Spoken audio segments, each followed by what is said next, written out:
பெருசு பெரியவர் ஒருத்தர் காலமாயிட்டாரு, அவர் எதனால இறந்தாரு அப்படிங்கிற ஒரு சின்ன பேஸ் பிளாட்ல இருந்து ஆரம்பிச்சு எப்படி வந்து இதுல வந்து ஒரு டிராமா கிரியேட் ஆகுறது அப்படிங்கிறது தான் இந்த பெருசு படத்தோட ஒரு சின்ன base plot. And hello hi friends, நான் தான் உங்க ஜெயராம் கிருஷ்ணன் பேசுறேன். குட்டி மெசேஜ். ஒவ்வொரு விஷயமுமே வந்து எப்படி ப்ரூவ் பண்ணிக்கிறது அப்படின்னு எனக்கு வந்து பாத்தீங்கன்னா, அவங்களுக்காக நான் இப்படி பண்றேன், இவங்களுக்காக நான் அப்படி பண்றேன்னு இவங்க அப்படின்னு வந்து ப்ரூவ் பண்றது இல்லை. நான் வந்து ஒவ்வொரு விஷயமே வந்து எனக்கு நானே வந்து ஒன்று ப்ரூவ் பண்ணிப்பேன். அதுக்கு என் சேனல்ல போடுற ஒவ்வொரு வீடியோவுமே வந்து ஒவ்வொரு ப்ரூஃப். எனக்கு இந்த விஷயம் பண்ண முடியாதுன்னு நினைக்கிறேன், பட் ஆனால் வீடியோ பண்ணி முடிக்கும் போது ஓகே இந்த விஷயத்துல இதை நம்ம லேர்ன் பண்ணியிருக்கோம் அப்படிங்கிற மாதிரி வந்து ஒரு கான்ஃபிடன்ஸ், ஒரு லிட்டில் அப்ரிசியேஷன் ஒரு 100 வீடியோ பண்ணி முடிச்சு யூடியூப்ல அப்லோட் பண்ணும்போது எனக்கு கிடைக்கும். அந்த மாதிரி நீங்க உங்களுக்கு மட்டும் நீங்க ப்ரூவ் பண்ணிக்கிட்டா போதும், வேற யாருக்குமே ப்ரூவ் பண்ணணும்னு அவசியம் கிடையாது. அது one kind of self realisation, self லேர்னிங்குமே வந்து வச்சுக்கலாம். You know what I mean. பெருசு இந்த படம் பாத்தீங்கன்னா அடல்ட் ஏ சர்டிபிகேட் படம் தான். இது தெரிஞ்சுதான் எல்லாரும் போறீங்க.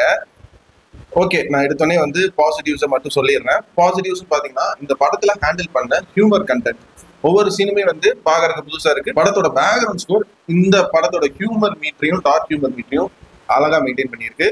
ஆக்டர்ஸோட பெர்ஃபார்மன்ஸ், வைபவ், சுனில் ரெட்டி அவங்களுக்கு அம்மா கேரக்டர் நடிச்சவங்க, பக்கத்து வீட்டு கமலா ஆண்டியா நடிச்சவங்க, சாந்தினி அண்ட் வீட்டு மருமக 2 பேர்த்துக்கு அம்மா கேரக்டர்ல நடிச்ச 2 பேரு சின்ன ரோல் தான் இருந்தாலும் அந்த 2 பேரோட ஆக்டிங் நல்லா இருந்துச்சு. இப்படி நான் சொன்ன எல்லாத்தோட ஆக்டிங் நல்லா இருந்துச்சு. எனக்கு பர்டிகுலரா ஒவ்வொரு படத்துலயுமே வந்து படம் வந்து ஓவராலா பார்க்கும்போது ஒரு ஓகே ஃபிலிமா இருந்தாலும் பாலசரவணன் ஆக்டிங் அண்ட் அவரோட பெர்ஃபார்மன்ஸ் வந்து கொஞ்சம் நல்லா இருக்கும். அதுவும் ஹியூமர் படத்துலன்னா அவரோட டைலாக் டெலிவரியும் அவரோட ஸ்கிரீன் பிரசன்ஸுமே வந்து ஒரு மாதிரி படத்துக்குள்ள இருக்கிற ஒரு கேரக்டர் தான் அப்படிங்கிற ஒரு ஃபீலை வந்து எனக்கு தரும். அந்த விஷயத்துல இந்த படத்துலயுமே வந்து பாலசரவணன் அவரோட ஆக்டிங் பெர்ஃபார்மன்ஸ் மூலியமா எனக்கு இம்ப்ரெஸ் பண்ணியிருந்தாரு. அண்ட் பர்டிகுலரா ஒரே ஒரு சீன் மட்டும் சொல்லணும்னா, நிறைய பேர் அது கேமரா ஸ்ட்ரைட்டா இருக்கு, அதுல வந்து அந்த ஐ கான்டாக்ட் வந்து கேமராவை பார்க்காம வந்து ஆடியன்ஸ் கிட்ட என்ன நடிக்கிறாங்கன்னு கன்வே பண்ணும். இந்த விஷயத்த வந்து என்ன எல்லா ஆக்டர்ஸுக்குமே ஒரு 2-3 சீன் இந்த படத்துல அந்த மாதிரி இருக்கு. பட் ஃபர்ஸ்ட் சீனே வந்து பாலசரவணன் தான் அந்த மாதிரி வந்து கேமராவை டைரக்டா பாக்குற மாதிரி வந்து ஃபோர்த் வால் பிரேக்கிங் சீன் சொல்ல முடியாது. அந்த கதைக்குள்ள அந்த ஃப்ரேம்குள்ள இருக்கிற கேரக்டர் இப்படி பண்ணுதுன்னு வந்து காட்டணும்.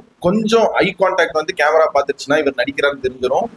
பட் அதை வந்து ரொம்ப அழகா ஹேண்டில் பண்ணி பிரில்லியண்டான ஒர்க்கை வந்து பாலசரவணன் அந்த பர்டிகுலர் ஷாட்ல அதை நோட் பண்ணி பார்க்கும்போது எனக்கு தெரிஞ்சு. ஓகே, பாசிட்டிவ்ஸ் பார்த்தா இவ்வளவுதான். பட் ஆனா இந்த படத்தோட கோர் கான்செப்டே பாத்தீங்கன்னா, இதை யோசிச்சா இந்த படத்தை வந்து நீங்க வந்து பிளைனா பார்க்கவே முடியாது. ஏன்னா இது வந்து one kind of body shaming content தான் இந்த படமுமே. மொத்த படத்தோட கோர் கான்செப்டே அதுதான்.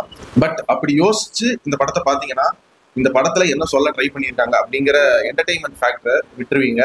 பட் இதுல இருந்தும் ஒரு சின்ன பிளாட்டை வச்சு இதை தவிர கதையை அப்படியே கான்ஸ்டன்டா என்டர்டெய்னிங்கா என்கேஜிங்கா கொண்டு போக முடியுமா அப்படிங்கிற ஒரு ஆங்கிள் பாத்தீங்கன்னா, கடைசி படத்தோட ஸ்டார்டிங்ல இருந்து கடைசி வரைக்கும் அந்த கான்செப்ட்ங்கிறது ஒண்ணுதான். லேயர்ஸ், சப்டெக்ஸ்ட் இந்த மாதிரி எதுவுமே படத்துல கிடையாது. அந்த ஒரே ஒரு நூக்க பிடிச்சிட்டு கடைசி வரைக்கும் கொண்டு போன விதம் ரொம்பவே இன்ட்ரெஸ்டிங்கா இருந்துச்சு. பட் ஆனா நிறைய பேர்த்துக்கு இது ஒர்க் அவுட் ஆகாமையும் போகிறதுக்கு வாய்ப்பு இருக்கு. அண்ட் படத்தோட சினிமோட்டோகிராஃபி அண்ட் மூட் செட்டிங் ரொம்பவே வந்து ஒரு பழைய புதிய சேனல் சன் டிவில எல்லாம் போடுவாங்களா அந்த சீரியல் வைப்பை தான் வந்து கொடுத்துச்சு.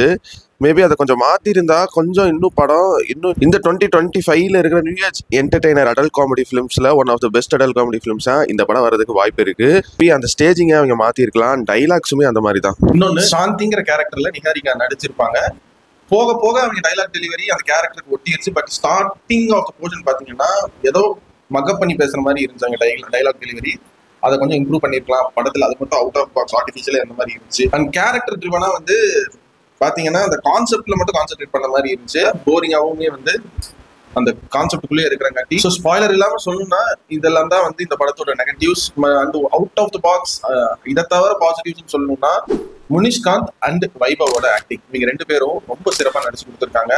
அவங்களோட டைலாக் டெலிவரி டைமிங்கா இருக்கட்டும், அவங்களோட ஆக்டிங் பெர்ஃபார்மன்ஸா இருக்கட்டும், எல்லாமே நடிக்கிறாங்க இந்த படத்துல வந்து அப்படிங்கிற ஒரு கிளீச்சேவான ஆக்டிங் கிடையாது. அந்த கேரக்டரா வந்து இருந்திருக்காங்க. ஒரு பெர்ஃபார்மன்ஸா வந்து ஒரு நல்ல பெர்ஃபார்மன்ஸ் இவங்களை சொல்லலாம். ஸோ இந்த பெருசு படத்துக்கு என்னோட ரேட்டிங் என்னன்னு கேட்டீங்கன்னா 100க்கு தாராளமா ஒரு 50 மார்க்ஸ் தருவாங்க. பெருசு, the content should be more longer then it's title. நான் உங்களை இதே மாதிரி இன்னொரு சூப்பரான வீடியோல சந்திக்கிற வரைக்கும் நீங்களும் நல்லா இருங்க, எல்லாரையும் நல்லா வச்சிருங்க. அவ்வளவுதாங்க விஷயம். நன்றி, வணக்கம், பை பாய், நான் வரேங்க.